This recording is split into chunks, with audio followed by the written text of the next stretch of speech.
গ্রামে অষ্টপ্রহরের জন্য বাড়িতে ছিল নিরামিষ রান্না।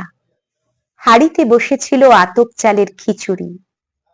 আলুগুলো ডুমো ডুমো করে কাটা।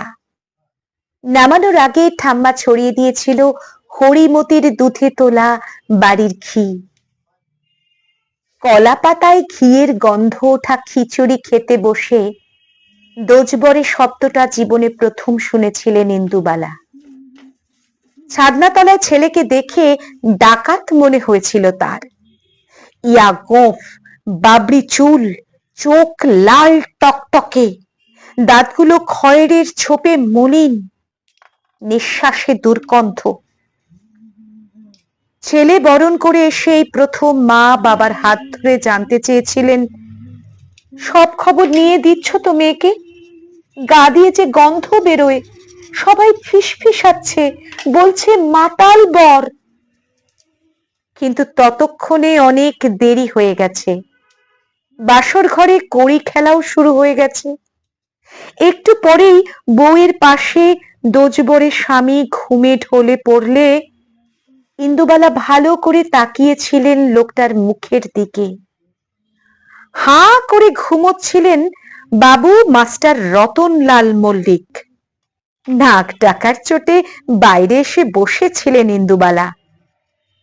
চারিদিকের অন্ধকারে সেই শেষবারের মতো জোনাকিগুলো যখন আলো জ্বালিয়ে তাকে ঘিরে ধরল, তখন নিজেকে আর সামলাতে পারেননি তিনি। ভেঙে পড়েছিলেন। একটা মেয়ে তার যাবতীয় শেষ স্বপ্নটুকু নিয়ে কাঁদছে। তার সাক্ষী কোনো কাছের মানুষ ছিল না সেদিন। কোনোদিনই অবশ্য থাকেনি ইন্দুবালার পাশে কেউ।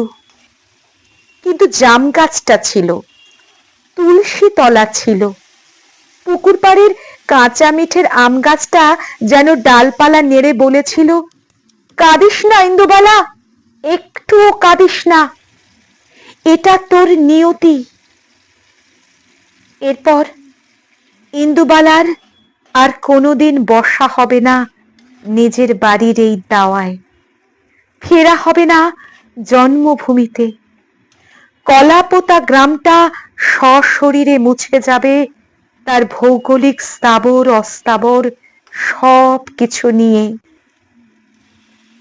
ইন্দুবালার শুধু মনে রয়ে যাবে এক অলৌকিক অনুভূতি, দেশ নামে স্পর্শ না করা এক স্বপ্নকে।